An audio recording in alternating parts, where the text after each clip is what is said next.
we're going to bring on Dr. Walker right now. She's, for her to come on, and she has another topic that has to deal with children and what is happening with our young people around the world. But one of the things that I wanted to say is that Simone brought up some things on education.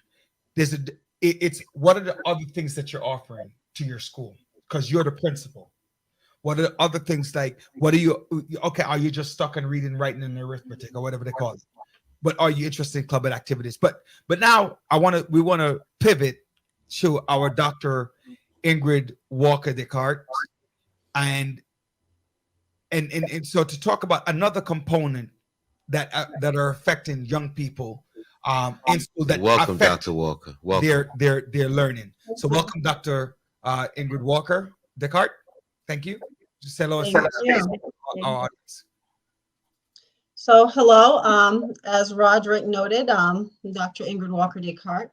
I am a child abuse pediatrician and a longtime friend of Roderick. Actually knew Roderick since the 5th grade. So you know what? You don't have to apologize for him. It's okay. My condolences, please. Ingrid, we're gonna fight. My God. So, I'm very wait. You know what? There's 2 reasons why we're gonna fight.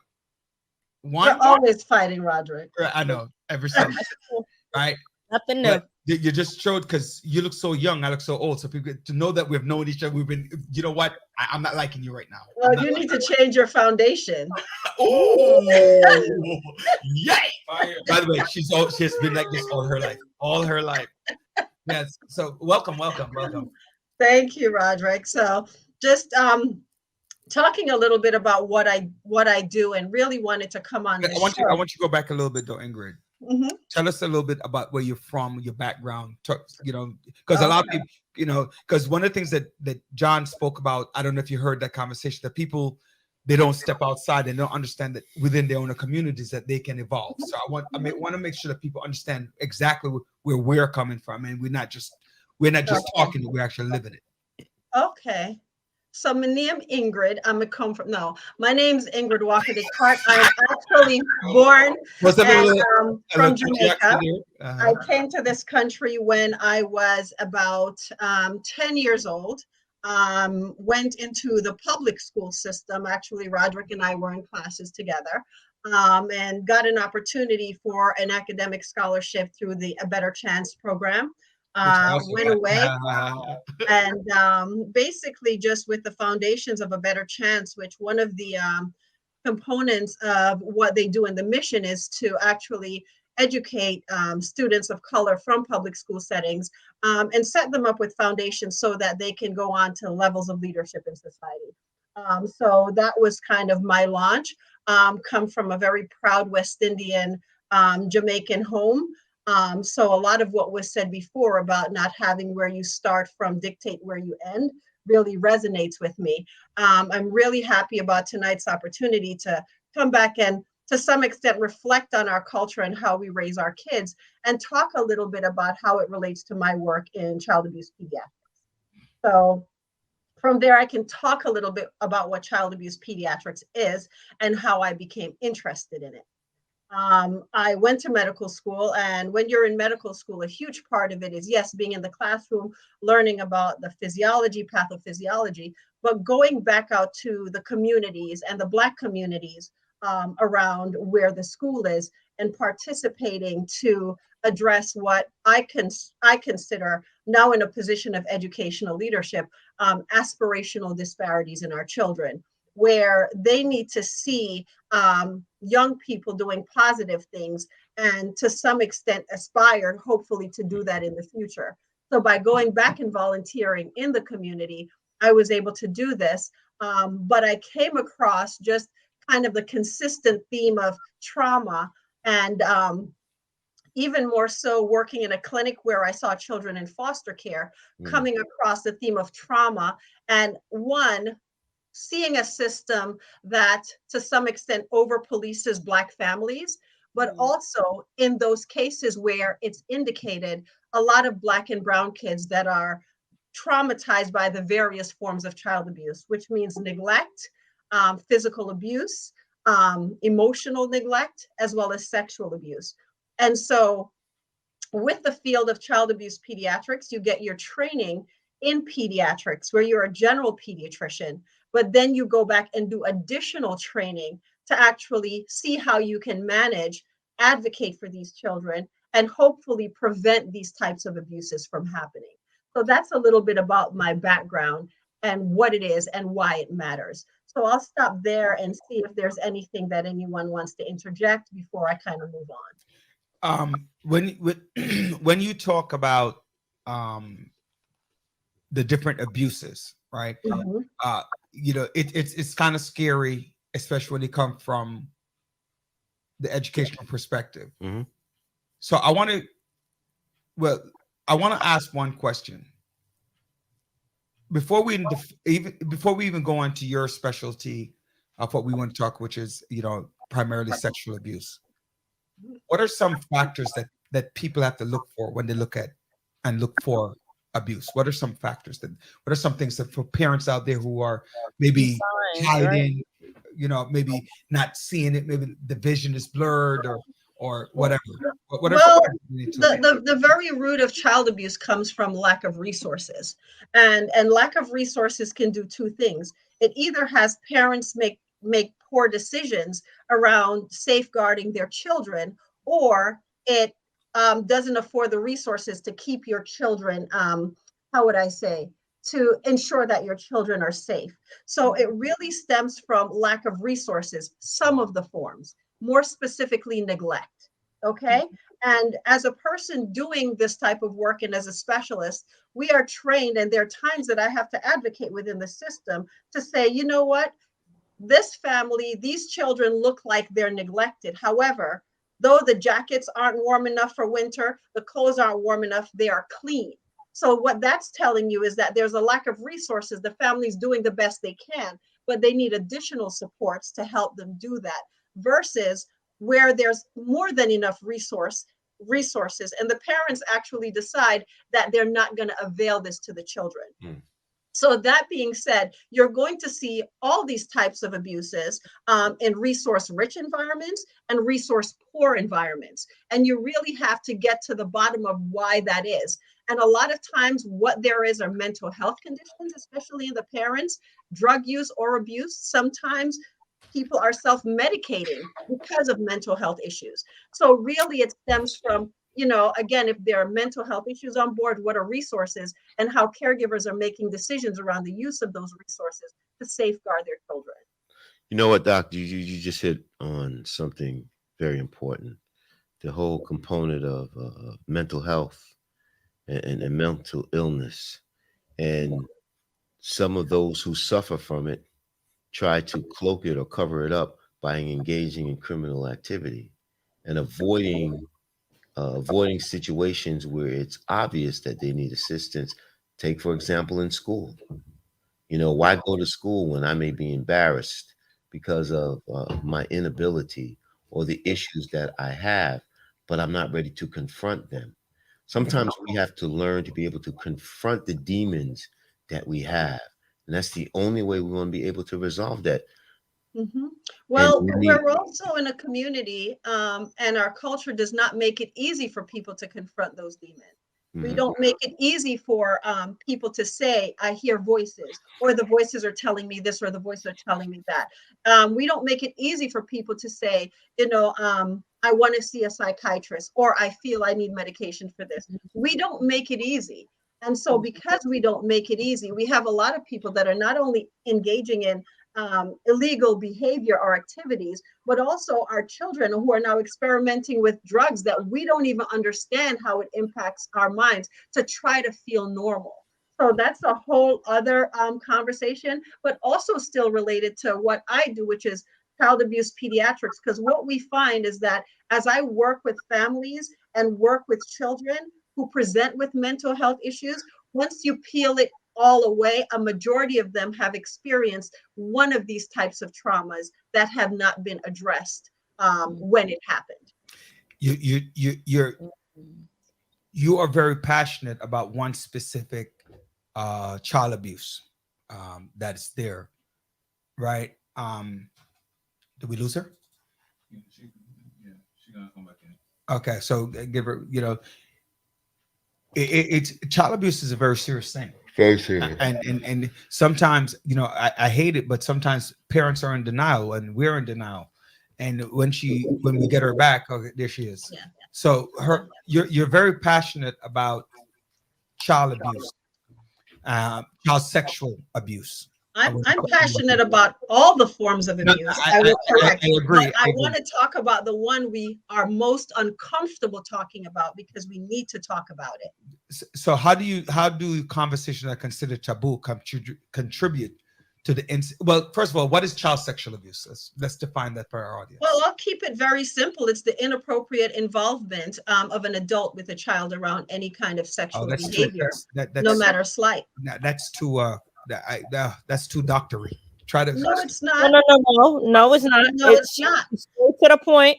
Adult and a child should not be engaging in any type of sexual activities. Period. But you know why? You know why? No, but you know why I said that's too adulty? They need to understand that also involve language, not just physical. Sometimes people assume it's physical. And I said, no matter how slight, because one of the things is that even if you're engaging in a conversation around sex that's developmentally inappropriate, that is considered child sexual abuse. So developmentally inappropriate conversation still considered child sexual abuse. And one of the reasons why I want to talk about this topic is one of the things that as a society we condemn, but when it happens, we look the other way. Mm-hmm, mm-hmm. And the conversation. Oh, he didn't mean anything by that. No.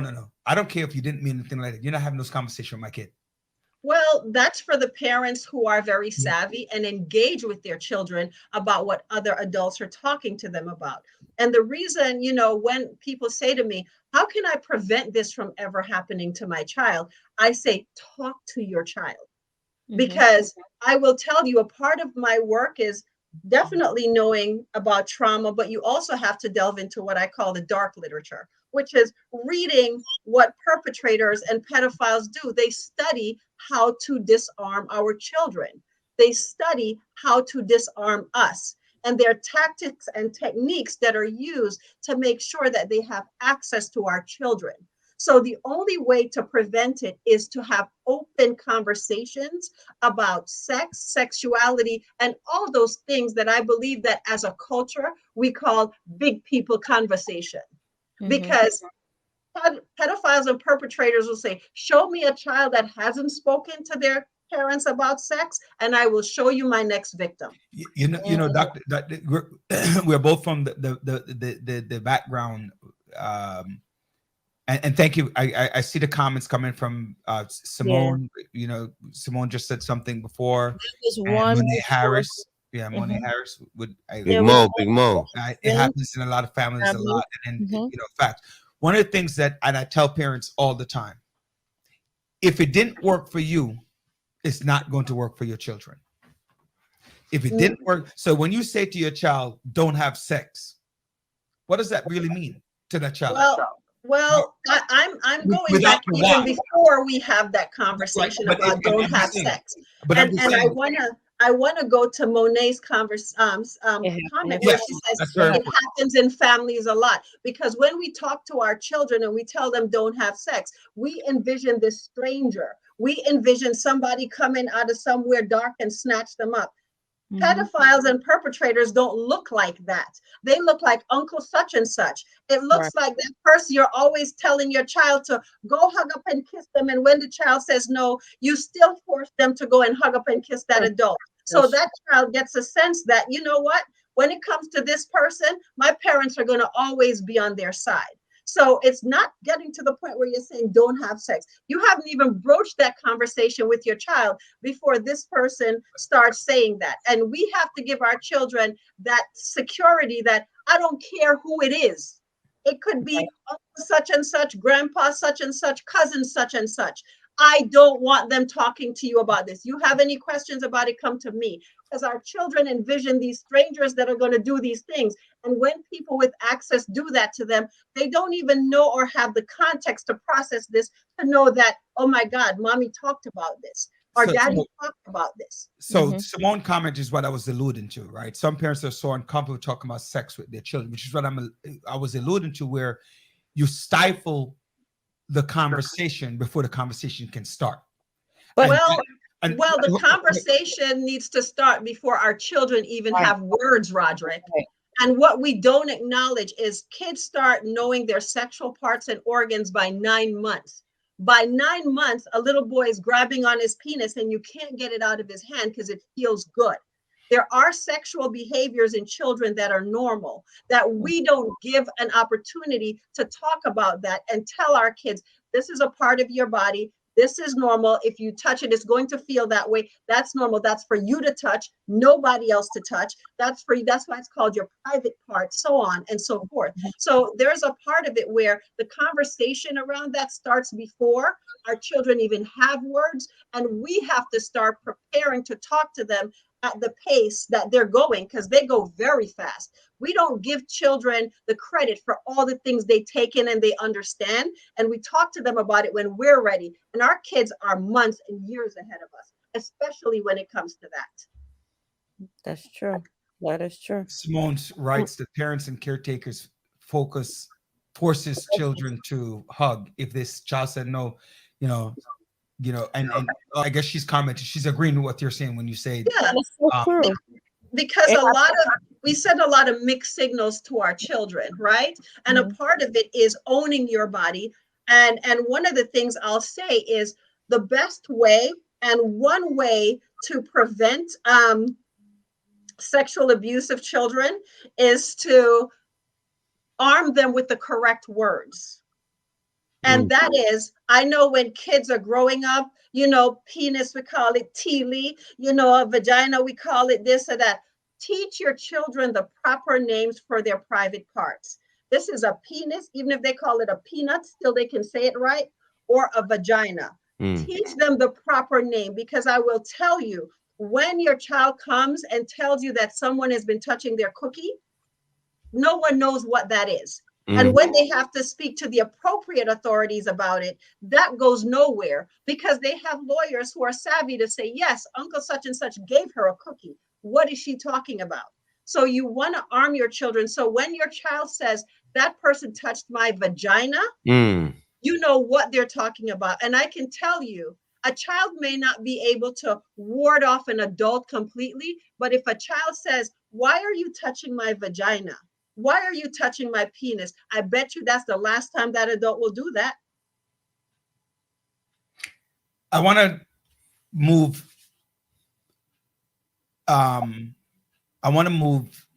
To the opening conversation. Simone, I don't remember if it was Simone or whoever brought the comment up about being uncomfortable, parents being uncomfortable. Let's start that open dialogue. I am uncomfortable. I'm from the traditional West Indian background. My mother's a pastor. My father's a pastor. So what the hell happened to you? What the hell happened to you? Right. And no, I give credit to my mom. My mom. Enough respect for Miss Daly. Enough respect. My mom had conversations, with me, but she still had the don't do. How do you start? How do you start that dialogue? Right? How do you start the dialogue? And also, how do you start a dialogue if you're uncomfortable? Because you are uncomfortable, but you cannot be uncomfortable because you're protecting your child. But just think about how would you start the conversation? If you start that conversation. Let's do a what do you call it? What do you call it in school? Role play. Okay. Right. How do you start it? I'm the kid. Okay. So you're my 1-year-old that keeps. Well, a 1-year-old can't talk. Let's talk to somebody who can actually give feedback. No, a 1-year-old can say about 50 words, and one of them should be. I'm talking about not identifying, but at the 4 or 5-year-old, the age where if somebody is doing something to you, what are some things? You're missing the ball. Somebody should be doing something to you.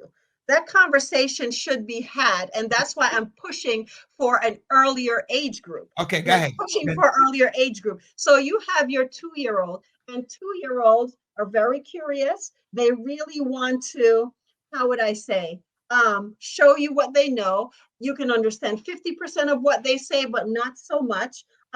But they're touching body parts. They're walking into the bathroom inappropriately. You start setting boundaries. And your child might say, well, like, why? And you start explaining to them, okay, you need to stay out of the bathroom because I am not dressed. Right. And I am not dressed because my private parts are exposed, and these parts are private. And what that means is that, yes, I can see your private part because I'm your mommy or I'm your daddy, but anybody else who wants to see your private part has to ask us. Okay, but we have adult private parts. You have a little boy or little girl's private parts. So let's start out by knocking before you come in the bathroom, so you understand that these parts are private. I will answer any question you have about them, but these parts are private. So I know you used to come in the bathroom and it was okay because you were learning to use the potty, but now you're a big boy or a big girl. So we have to set boundaries. Okay.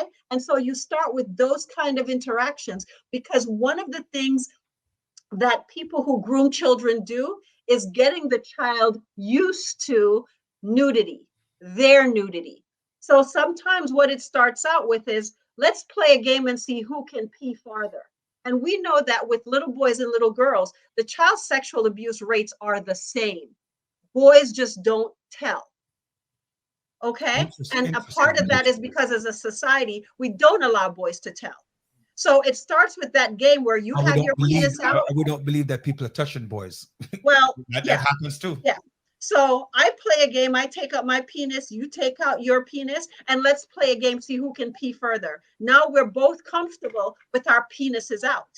Then I will say, let me touch yours. The child, of course, their body is going to respond to that. So now they're kind of confused, and then they feel, okay, this is a great game. Let me make you feel good too.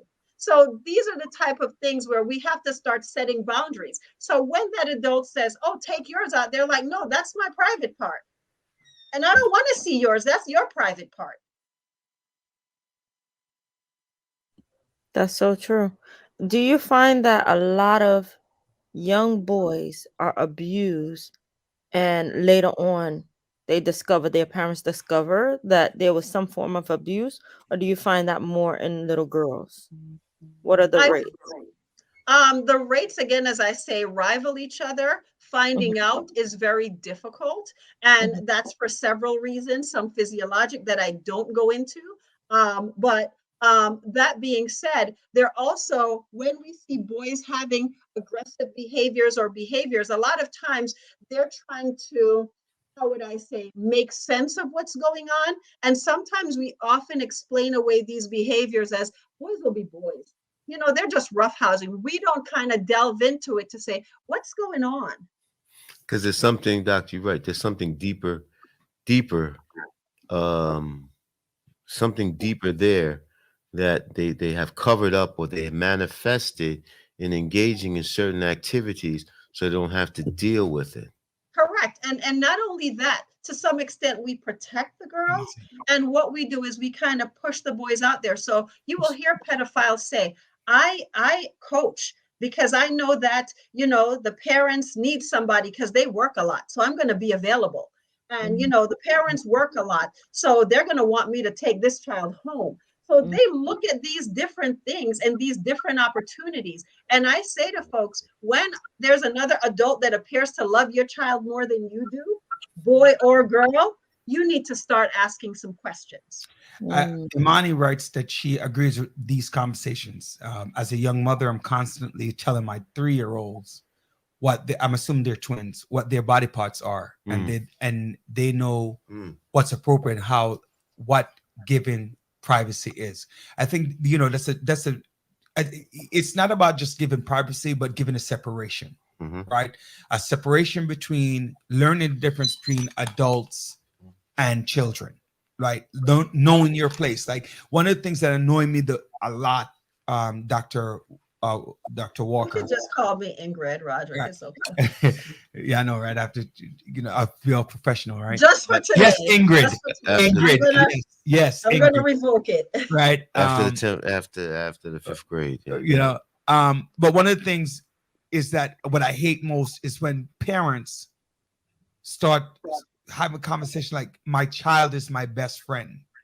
And they having open conversations with the child and not knowing the separation. So when the child goes outside and somebody else is having a conversation with them, they're like, oh, this is okay because my father speaks to me this way. Right. And there's no boundary. Right. And I think, one of that, and I'm going to talk about just a reality of what we're living in. And my parents used to say this term, and it never meant much to me until now. And when you hear kids saying certain things, and, my parents would be like, oh, they're one room picnic, where everything the adults are doing, they see, and so on and so forth. And the reality of finances and resources, that a lot of families are in one room. A lot of families and a lot of kids are seeing things before they should. And so to some extent, our children are also very overstimulated sexually and otherwise, because of just what they're exposed to, just watching TV. Everything relates to sex. And so there's this part of it. That's why I'm like, when you're ready to talk to your child about sex, know that they're well ahead of you. They could probably tell you some things. So that's why I'm here speaking from a preventative standpoint, where kudos to that mother who's starting this conversation with her children being 3. And that's when they're just at 75% of their knowledge word acquisition and being expressive. They're expressing 75% of what they know. The rest of it, they know, but they can't express it yet. And the conversations have to start early. But a lot of people, it's like a taboo. Start early, talking. I mean, it's so obvious from the television what goes on. There's no reason why we can't start early. There's no reason. It's the same thing as Mayor-elect Eric Adams talked about. He talked about we continuously have that, looking at the downstream mentality. We need to grab those individuals before they even come to the river or come to the stream. We need to provide them that support and understanding, or just an opportunity to have a conversation, so you can see, and not only see but also feel the fullness that can be exhibited based upon those who have gone through similar situations.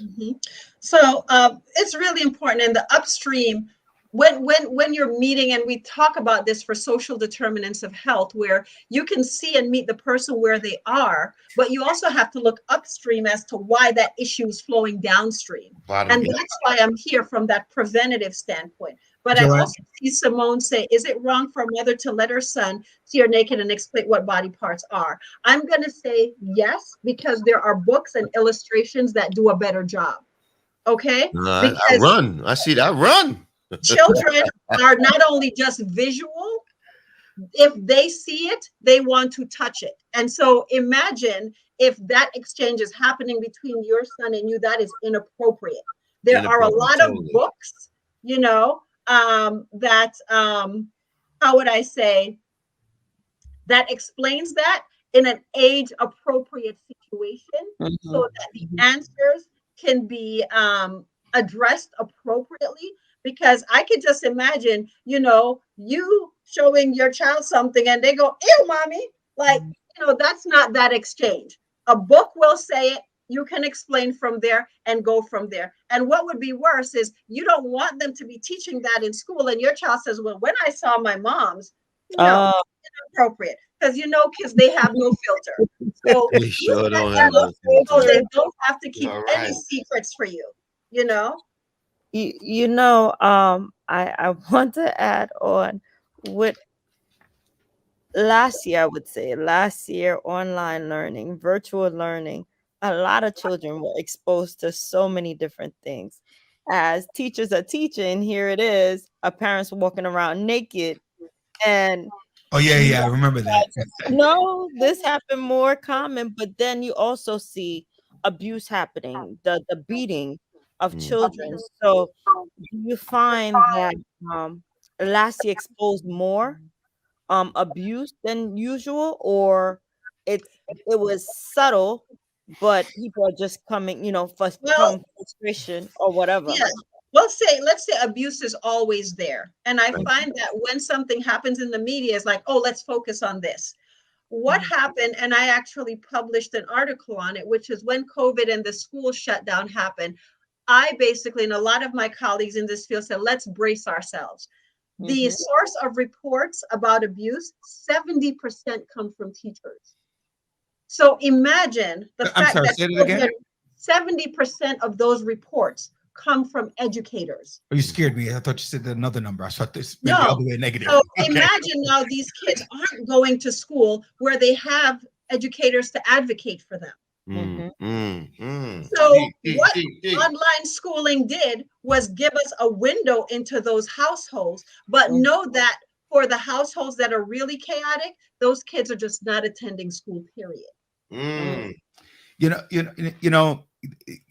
Parents out there, I want to admonish you for you to listen to what Dr. Walker is saying, You what don't Ingrid mean is saying. admonish. We're not No, Don't admonish them. They're trying their best. We're here Right. to educate.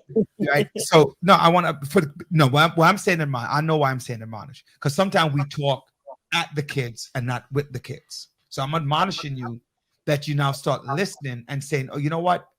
Maybe the message I was given, maybe I had the right idea. Because that does happen. Parents, they're telling the kid the right thing, but it's not coming through the right way. That's what I'm saying. I'm telling them to start listening to some of these conversations. Because you know what? Some of the things you're saying, I'm educated, and I didn't even think about approaching it that way. Well, as I No. said, the mixed messages are also important, because one of the things that we tend to do is as kids start exploring their own bodies, you slap them, stop touching Don't that. touch that. That's Don't touch that. nasty. That's Mm. nasty. And then they get to adolescence, and then you get all holy with them and say, oh, save it for somebody you love. So this thing that was nasty my whole life is now for somebody that I love. Like, how does that make any sense? We have to teach them to own their bodies. And when they say, I don't feel like hugging that person, say, you know what, you're right, it's your body. You can make that decision. And maybe in private explore why they're uncomfortable with that. But we have to watch those mixed messages. There was another quote that I came across, which is, again, we raise our daughters to be women we tell our sons never to marry.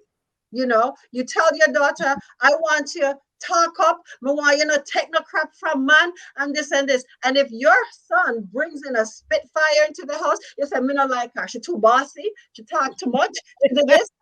So we are notorious. Notorious. I have a question, because we only have a couple of minutes, but I know that, by the way, audience, I want to shout out, because I'm trying to convince Dr. Walker, Ingrid, that she needs to be back on the show a few more times. So I'm trying to convince her. But let's go back. No, hold on a second. Yeah, there was a go back to anyway. Put that up first. Let's just see that. Okay. Oh my God. Hi, Ingrid. Oh, Margaret. Oh, Margaret Ferguson. All the time. Yes. Go back. This one is a very good question. Go ahead, Joanne. Good question, Simone. Mother twins. Go ahead. I can see it. So they shower together, because I've never thought about it, how it will impact them in the future. Well, the thing is, once your child starts noticing that difference in the body parts, it's time to separate. And sometimes when we're the same sex as our child, we actually tend to go a little bit longer. But once you start having those questions like, oh, mommy, why does yours have a mustache and mine doesn't? Okay, it's time to bathe them separately. Oh my gosh. Start talking about changes. A mustache. Kids notice everything. If daddy's face has this stuff on it, and she asks what it is, and you say it's a mustache, well, when hair is everywhere else, what is it? It's a mustache. So these are the things that, no, it's not going to change your child or whatever, but when you're getting more questions than needed, maybe it's time to just focus on them and answer questions about their body by itself, but not in comparison to yours. Ingrid, I want to get to a question, because I know, and as you can see, this is live, so a lot of conversations, and I hate to the fact that we're gonna have to, stop you, right? But I do have a question that I need something out there for the parents. You and I had a conversation briefly prior to coming on air about communication. You talk about 3 days, right? Mhm. And we talk about the 3 days nowadays. That's all it takes. Can you explain that? And when you're doing that, talk about why you come up with that and what are parents supposed to look out for? Yeah. So one of the things that really got me into this space, and as I say, you have to delve into the dark literature. I've done studies looking at grooming behaviors and how adults groom children and talking to parents about recognizing these grooming behaviors. So once your child is saying they saw some adults' private parts, you need to approach that adult and say, I don't know what you're up to, but that's not going to work on my watch. Okay, because that is grooming your child. You see Now, the finger waga, ladies and gentlemen, you see the finger waga? again, remember, don't set your kids up to think that these people are strangers out there. They're people who have access to them. They're people who have your trust. So you have to get your child's antennas up to talk to you about these things, that nothing is a secret. And no matter what the secret is, I will never stop loving you, because that's what these individuals do. When your child see you and them shaking hands and you and them smiling, the child starts thinking, they'll never believe me. But you have to put that in your child's head. I believe you above anybody else. That being said, when there's an individual that's grooming a child in person, it can take weeks and months because they have to get your trust. They have to get the child's trust. Do you know that with spaces where adults and children are now interacting, it takes 3 days to groom children, not weeks and months, 3 days. And if the child is old enough, the child goes to that person. So even more important for you to talk to your kids and have open discussions. It's so sad for me, especially with all the sex trafficking happening, seeing these young girls that are just missing, gone. No one's looking for them. This one is, and these are girls, again, being groomed, and it takes a matter of days, not months, not weeks, 3 days on average. And I've done studies where I've asked parents about at what point would they intervene to stop a molester or someone who's a pedophile. At what point do they think it's important to really step in?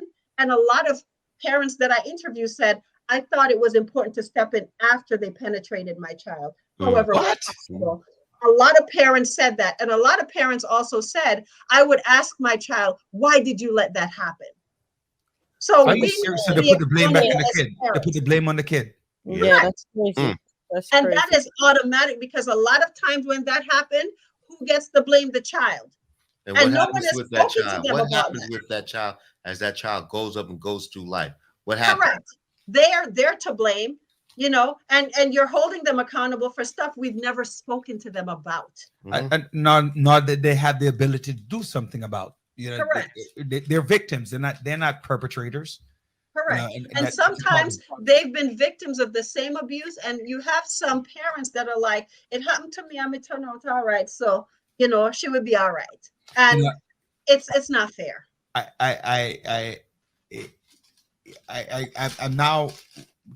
I'm trying to even be more careful now.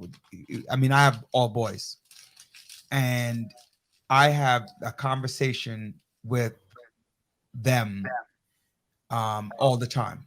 And there's just the internet and Facebook. When you say 3 days, and I just got a call this week about this Discord thing that's on Roadblock, a communication piece, where there's a mixture of adults and children. And when I hear the conversation that they're having, because when the school call, I am appalled. And I'm like, that's got to go. I know my friend, she did the same thing for her daughter. Like, she's off it, and my son is off it immediately. Tanya, go back to Tanya. Tanya says that some parents have never been taught themselves about speaking about their body parts. So how can they have their discussion with the child? And the foundation is just not there. Start in your pediatrician's office. Your pediatrician should be talking to you about if you're having these discussions and why. And it starts with as simple as, when that pediatrician, as a pediatrician, if I'm going to do it and check a child, I will tell them I'm going to check you from head to toe. But before I check your private parts, I'm going to ask mommy's permission. What that means is that anybody that checks your private parts needs mommy's permission. And if they do, and you don't think they had mommy's permission, ask mommy to clarify. And then I'll say to the child, did mommy ever talk to you about why this is your private parts?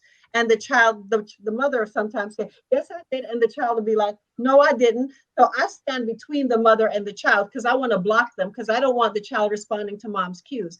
I want to talk to this child. And if the child says no, I'm going to say, okay, mommy, let's go through this talk. Because also in this kind of world of online dating and people meeting people, and they have young kids, know that they're men that are looking for children because they're dating you and your Yeah, So I think really important. Can you repeat that point? You stepped away from your mic a little bit, so we didn't hear No, it. I said people should understand that when these people are connecting and meeting people, they are looking for women with children, because many times they're dating that woman and that child. So that conversation is extremely important to have when your children are young. Wow, that's amazing.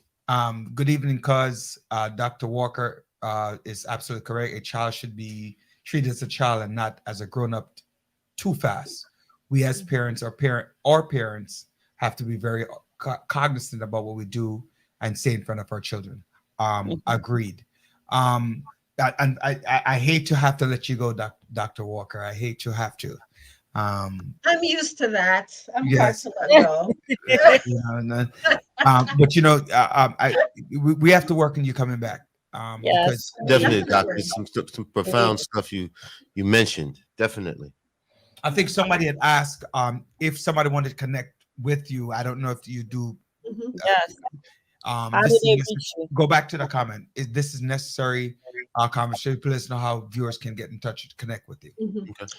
So Rod, again, you can Google me. I'm available, but you should know that I work in a child abuse clinic. So the patients I see have been abused. I don't do general pediatrics anymore. And there's a part of it where there's so many people doing general pediatrics, and there's only about 400 and something of us in this entire country that are board certified in this topic. So wow. I'm pushed to focus on that. So I do engage. Go Jamaican! Go Jamaican! Yes, you know, big up. But my Caribbean sister. It's really important that again, people can contact me and get into these spaces where we can have conversations with parents. John went to my 11 too. That's why he goes. Of course, you went to my 11 as well. You heard me? John went to my 11 as well.